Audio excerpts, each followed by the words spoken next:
Greetings, thanks, and congratulations. The Kenya's graduating class of 2005. There are these two young fish swimming along, and they happen to meet an older fish swimming the other way, who nods at them and says, "Morning, boys, how's the water?" And the two young fish swim on for a bit, and then eventually one of them looks over at the other and goes, "What the hell is water?"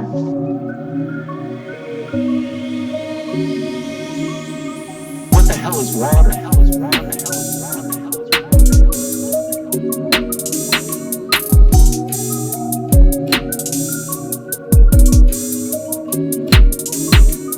What the hell is water?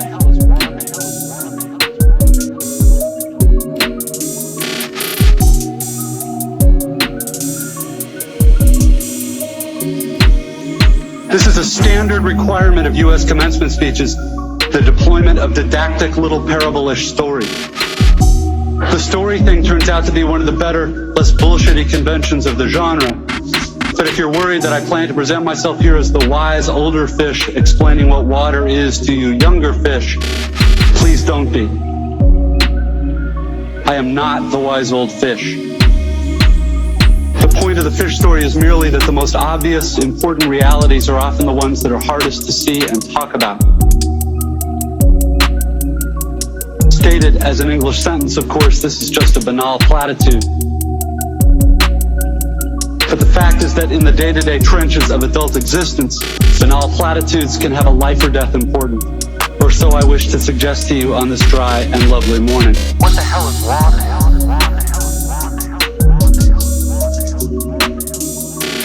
What the hell is water? What the hell is water? What the hell is water?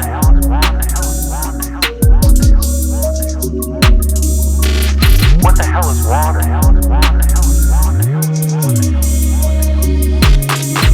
Of course, the main requirement of speeches like this is that I'm supposed to talk about your liberal arts education's meaning. To try to explain why the degree you're about to receive has actual human value instead of just a material payoff. So let's talk about the single most pervasive cliche in the commencement speech genre, which is that a liberal arts education is not so much about filling you up with knowledge as it is about, quote, teaching you how to think.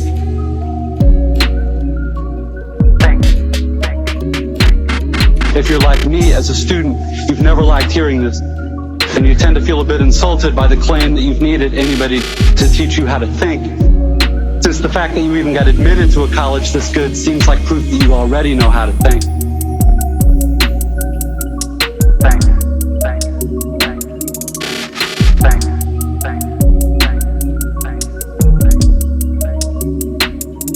But I'm going to posit to you that the liberal arts cliche turns out not to be insulting at all. Because the really significant education in thinking that we're supposed to get in a place like this isn't really about the capacity to think, but rather about the choice of what to think about.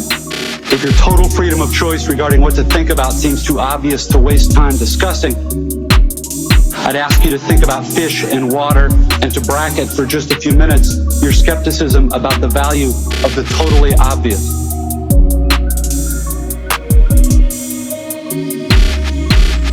What the hell is water?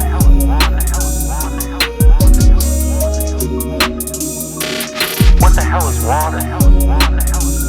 What the hell is water? What the hell is water?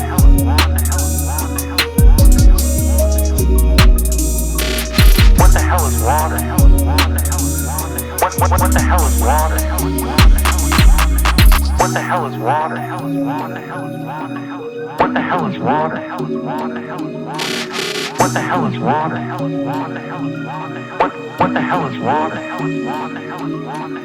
What the hell is water? What the hell is water? What the hell is water? What the hell is water?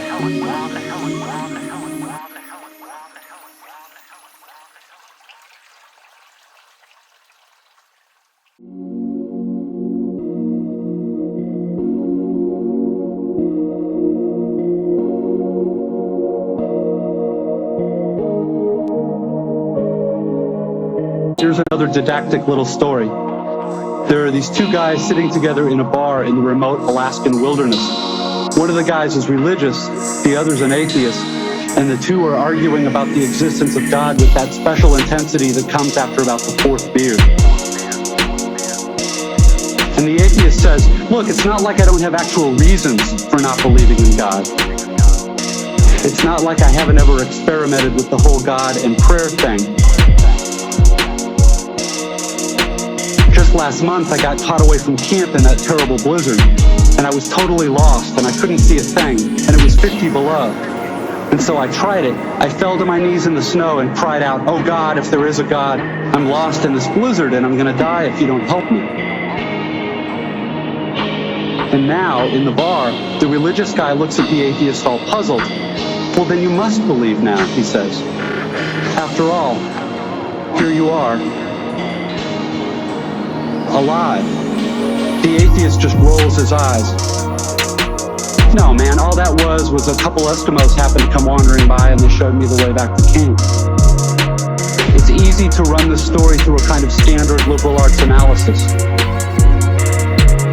The exact same experience can mean two totally different things to two different people, given those people's two different belief templates and two different ways of constructing meaning from experience.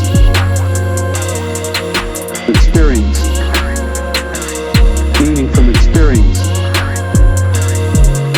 Experience. Meaning from experience. Experience. Experience. Meaning from experience.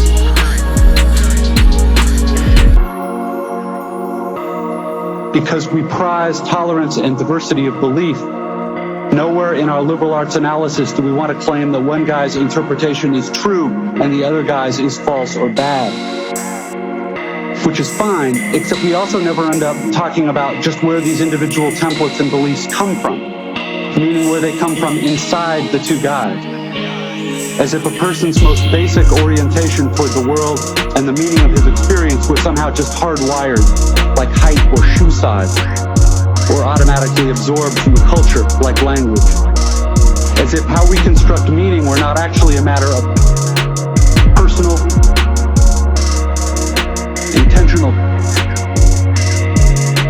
choice. Plus there's the matter of arrogance. The non-religious guy is so totally certain in his dismissal of the possibility that the passing Eskimos had anything to do with his prayer for help.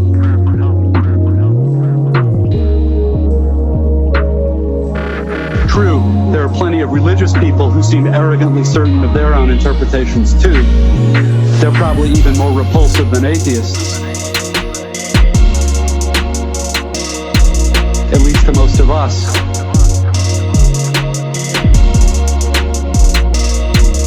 But religious dogmatist problem is exactly the same as the story's unbeliever. Blind certainty. A close-mindedness that amounts to an imprisonment so total that the prisoner doesn't even know he's locked up.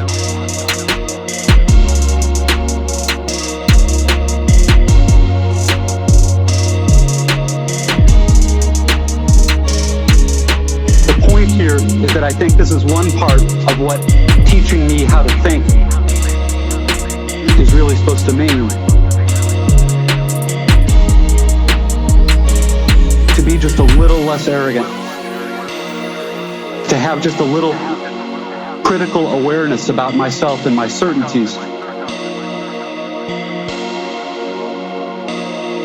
Because a huge percentage of stuff that I tend to be automatically certain of is, it turns out, totally wrong and deluded. I have learned this the hard way, as I predict you graduates will too.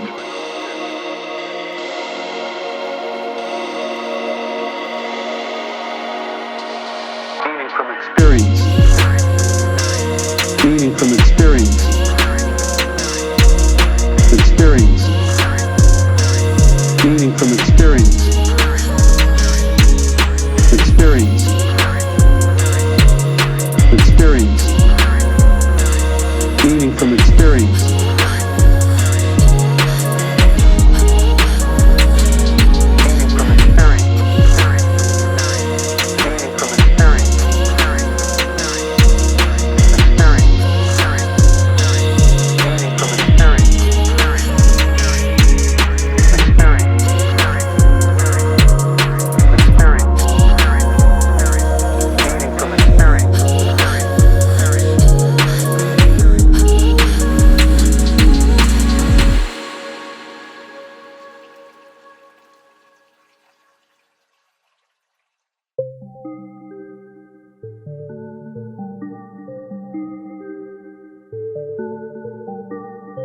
Given the triumphant academic setting here, an obvious question is how much of this work of adjusting our default setting involves actual knowledge or intellect. This question gets very tricky. Probably the most dangerous thing about an academic education, at least in my own case, is that it enables my tendency to over-intellectualize stuff. To get lost in abstract arguments inside my head instead of simply paying attention to what's going on right in front of me. Paying attention to what is going on inside me. As I'm sure you guys know by now, it is extremely difficult to stay alert and attentive instead of getting hypnotized by the constant monologue inside your own head. Maybe happening right now. 20 years after my own graduation, I have come gradually to understand that the liberal arts cliche about teaching you how to think is actually shorthand for a much deeper, more serious idea. Learning how to think really means learning how to exercise some control over how and what you think. It means being conscious and aware enough to choose what you pay attention to and to choose how you construct meaning from experience.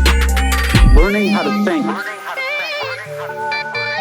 Learning how to think. Learning how to think. Learning how to think. Because if you cannot exercise this kind of choice in adult life, you will be totally hosed. Think of the old cliche about, quote, the mind being an excellent servant but a terrible master. This, like many cliches, so lame and unexciting on the surface, actually expresses a great and terrible truth. It is not the least bit coincidental that adults who commit suicide with firearms almost always shoot themselves in the head. The head. They shoot the terrible master. And the truth is that most of these suicides are actually dead long before they pull the trigger. And I submit that this is what the real, no bullshit value of your liberal arts education is supposed to be about.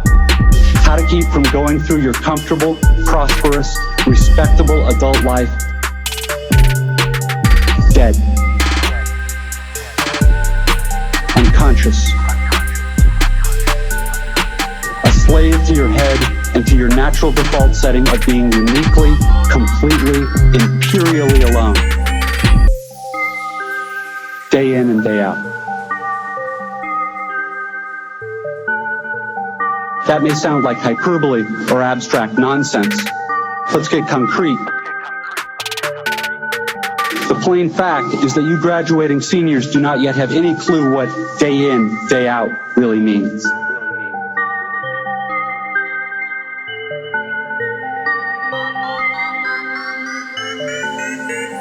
Learning how to think.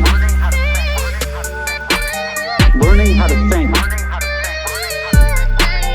Learning how to think. Learning how to think. Learning how to think. Learning how to think. Learning how to think. Learning how to think.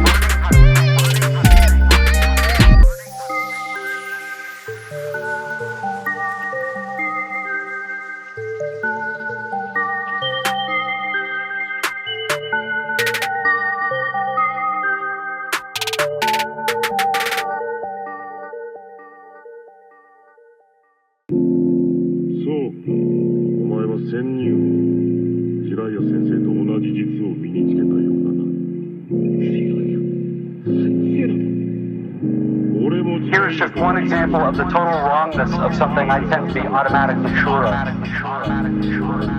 Everything in my own immediate experience supports my deep belief that I am the absolute center of the universe.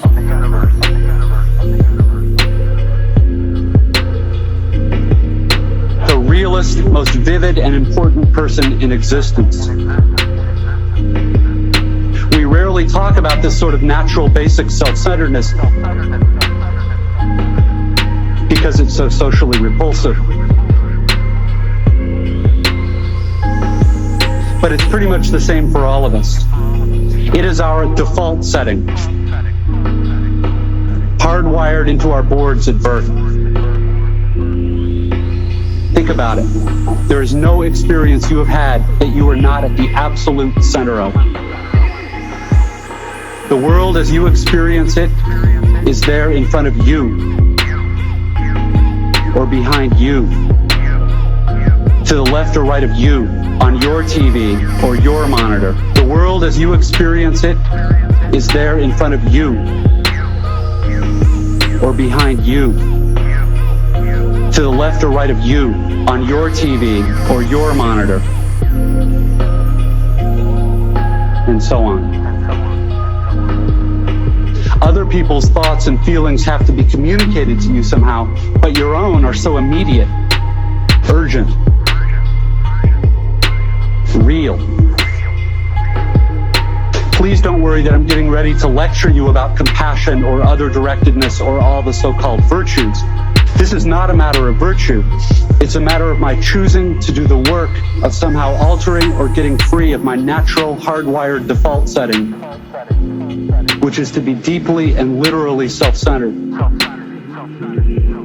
and to see and interpret everything through this lens of self.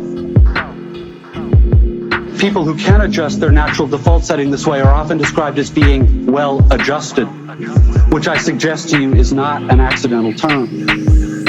The world as you experience it is there in front of you, or behind you, to the left or right of you, on your TV or your monitor. The world as you experience it is there in front of you, or behind you, to the left or right of you, on your TV or your monitor.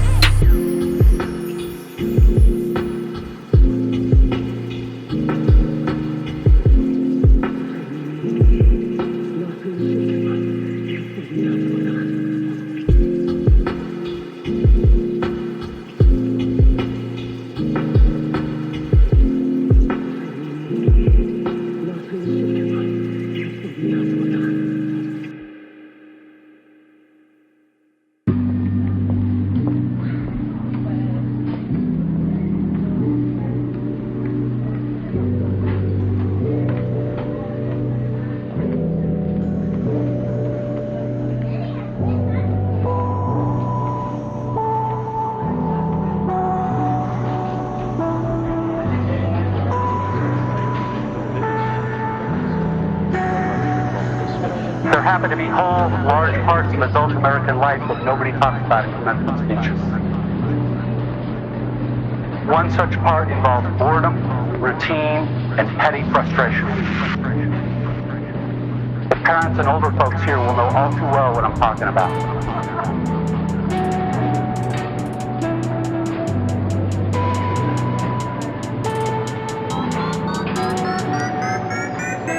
By way of example, let's say it's an average adult day and you get up in the morning, go to your challenging white-collar college graduate job, and you work hard for 8 or 10 hours, and at the end of the day you're tired and somewhat stressed, and all you want is to go home and have a good supper and maybe unwind for an hour and then hit the sack early, because of course you have to get up the next day and do it all again.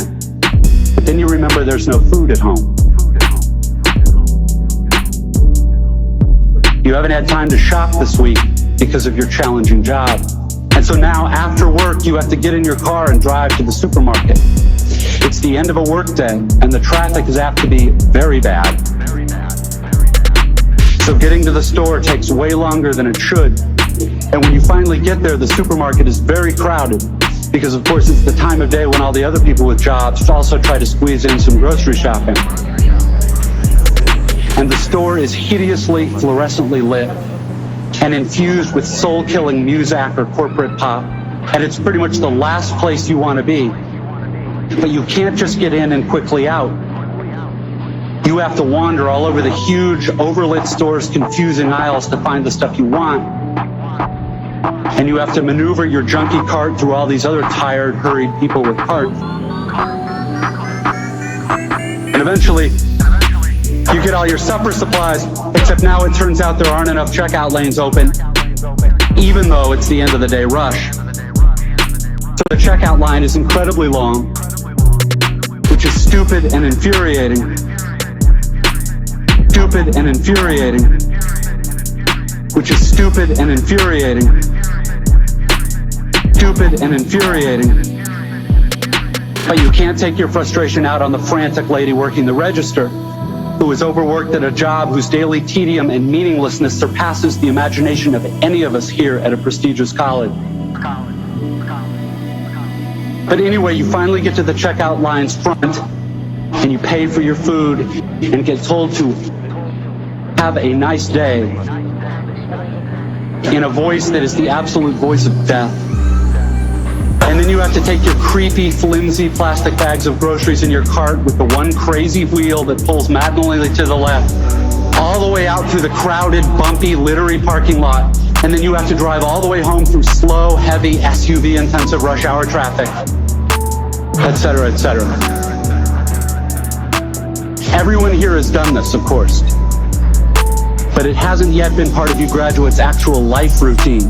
Day after week, after month, after year. Day after week, after month, after year. Day after week, after month, after year. Day after week, after month, after year. Day after week, after month, after year. Day after week, after month, after year. Day after week, after month, after year. Day after week, after month, after year. But it will be. And many more dreary, annoying, seemingly meaningless routines besides. But that is not the point. The point is that petty, frustrating crap like this is exactly where the work of choosing is going to come in.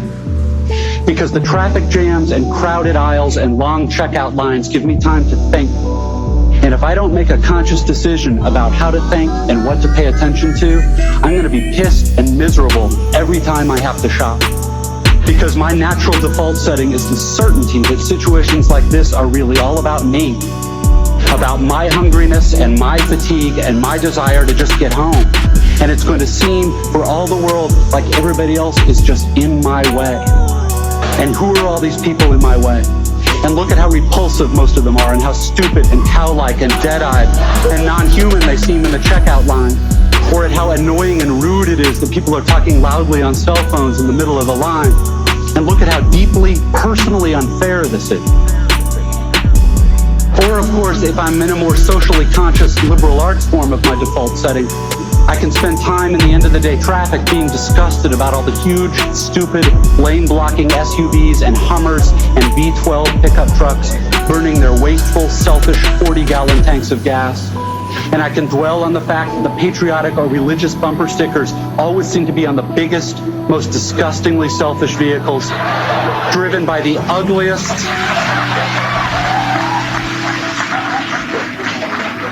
this is an example of how not to think.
vehicles driven by the ugliest, most inconsiderate and aggressive drivers. And I can think about how our children's children will despise us for wasting all the future's fuel and probably screwing up the climate, and how spoiled and stupid and selfish and disgusting we all are, and how modern consumer society just sucks, and so on and so forth. You get the idea. If I choose to think this way in the store and on the freeway, fine. Lots of us do.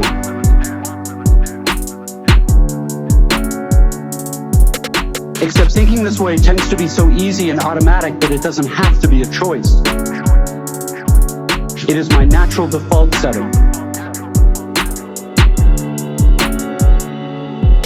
It's the automatic way that I experience the boring, frustrating, crowded parts of adult life when I'm operating on the automatic, unconscious belief that I am the center of the world and that my immediate needs and feelings are what should determine the world's priorities.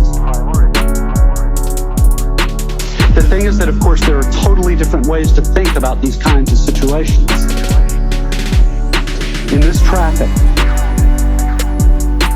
all these vehicles stuck and idling in my way, it's not impossible that some of these people in SUVs have been in horrible auto accidents in the past, and now find driving so terrifying that their therapist has all but ordered them to get a huge, heavy SUV so they can feel safe enough to drive.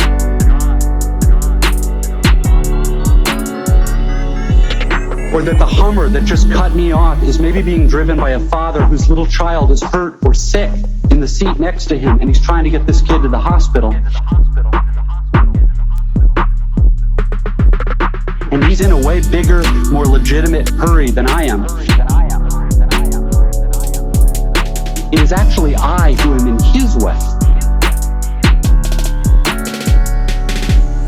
Or I can choose to force myself to consider the likelihood that everyone else in the supermarket's checkout line is just as bored and frustrated as I am. And that some of these people probably have much harder, more tedious or painful lives than I do. Again, please don't think I'm giving you moral advice, or that I'm saying you're supposed to think this way, or that anyone expects you to just automatically do it. Because it's hard. It takes will and effort.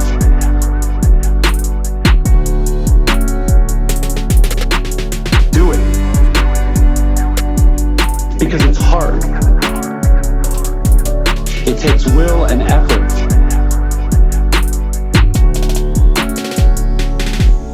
And if you were like me, some days you won't be able to do it, or you just flat out won't want to. But most days, if you're aware enough to give yourself a choice, you can choose to look differently at this fat, dead-eyed, over-made-up lady who just screamed at her kid in the checkout line. Maybe she's not usually like this. Maybe she's been up 3 straight nights holding the hand of her husband who's dying of bone cancer. Or maybe this very lady is the low-wage clerk at the motor vehicles department who just yesterday helped your spouse resolve a horrific, infuriating red tape problem through some small act of bureaucratic kindness. Of course, none of this is likely, but it's also not impossible. It just depends what you want to consider.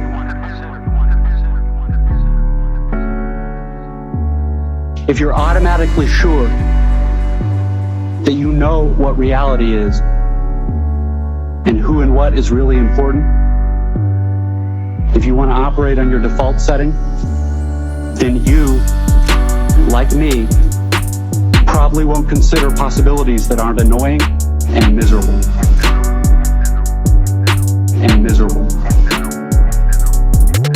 But if you've really learned how to think, how to pay attention,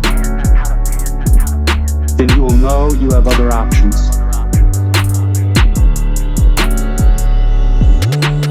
Do it.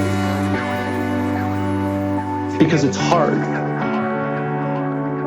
It takes will and effort.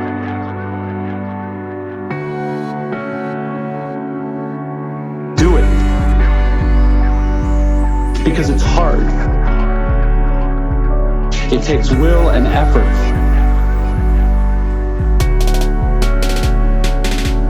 It will actually be within your power to experience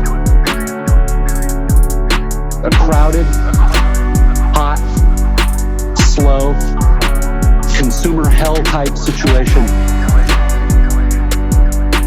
as not only meaningful, but sacred.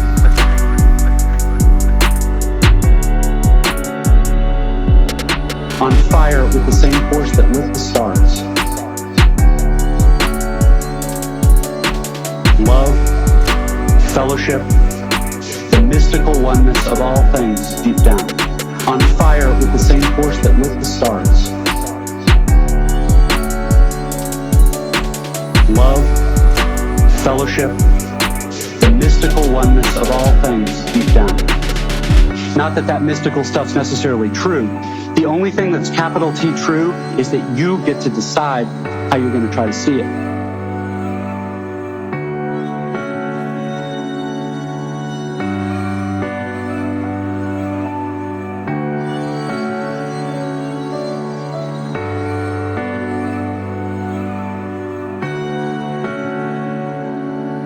On fire with the same force that lit the stars.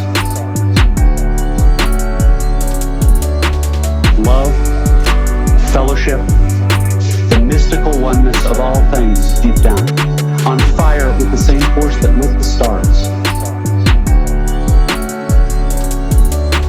Love, fellowship, the mystical oneness of all things deep down. On fire with the same force that lit the stars.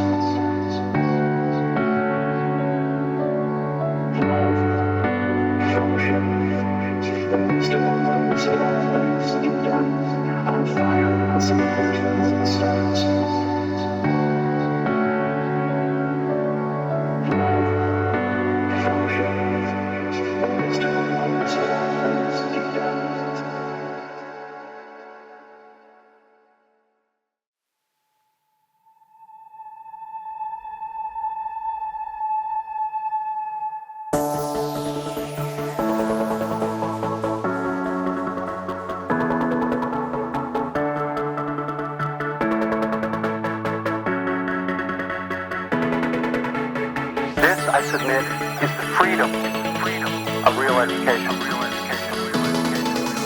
of learning how to be well-adjusted. You get to consciously decide what has meaning and what doesn't. What has meaning and what doesn't. What has meaning? What has meaning? What has meaning? What has meaning? What has meaning? What has meaning? What has meaning? What has meaning? You get to decide what to worship. Because here's something else that's weird but true. In the day-to-day trenches of adult life, there is actually no such thing as atheism. There is no such thing as not worshiping. Everybody worships. The only choice we get is what to worship. And the compelling reason for maybe choosing some sort of God or spiritual type thing to worship, be it JC or Allah, be it Yahweh or the Wiccan mother goddess, or the Four Noble Truths or some inviolable set of ethical principles, is that pretty much anything else you worship will eat you alive.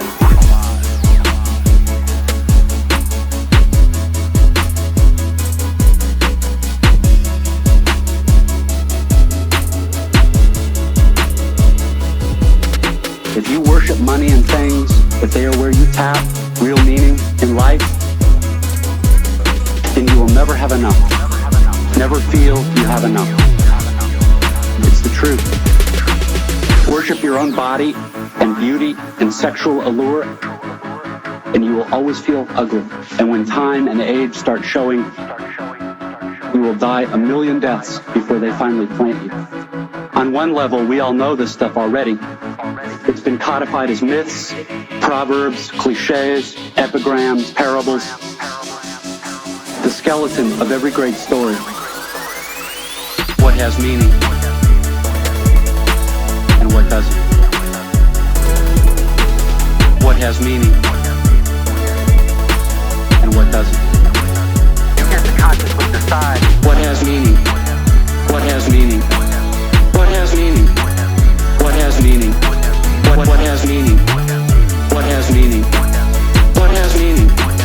What has meaning.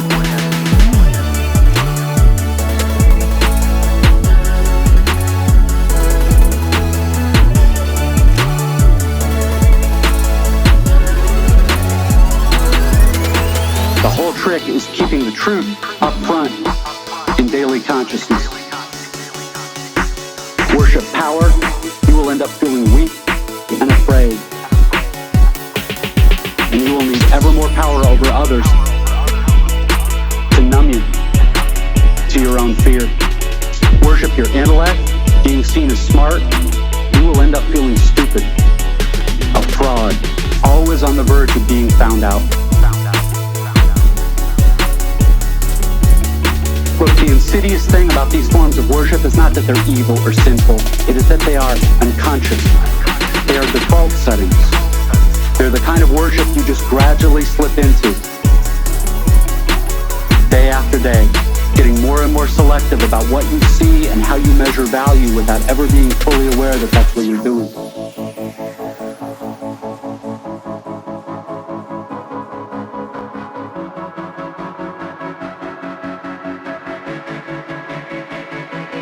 And the so-called real world will not discourage you from operating on your default settings. Because the so-called real world of men and money and power comes merrily along on the fuel of fear and anger and frustration and craving and the worship of self. Our own present culture has harnessed these forces in ways that have yielded extraordinary wealth and comfort and personal freedom. The freedom all to be lords of our own tiny skull-sized kingdoms, alone at the center of all creation. This kind of freedom has much to recommend it. But of course there are all different kinds of freedom, and the kind that is most precious you will not hear much talked about much in the great outside world of wanting and achieving and displaying. The really important kind of freedom involves attention and awareness and discipline and being able truly to care about other people and to sacrifice for them over and over in myriad petty little unsexy ways every day. That is real freedom. That is being educated and understanding how to think. The alternative is unconsciousness, the default setting, the rat race. The constant gnawing sense of having had and lost some infinite thing. I know that this stuff probably doesn't sound fun and breezy or grandly inspirational the way a commencement speech is supposed to sound. What it is, as far as I can see, is the capital T truth with a whole lot of rhetorical niceties stripped away. You are, of course, free to think of it whatever you wish.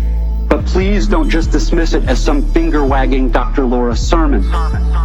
None of this stuff is really about morality, or religion, or dogma, or big fancy questions of life after death. The capital T truth is about life before death. It is about the real value of a real education, which has almost nothing to do with knowledge, and everything to do with simple awareness.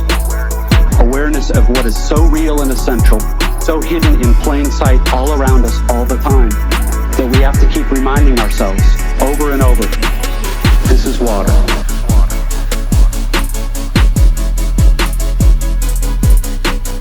This is water. This is water.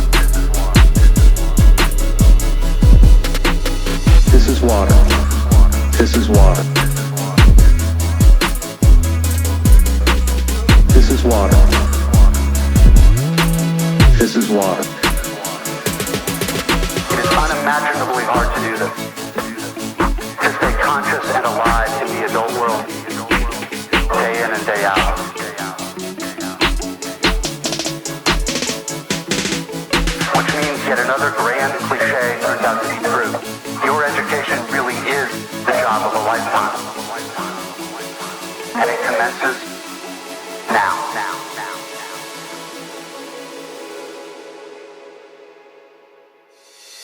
has meaning.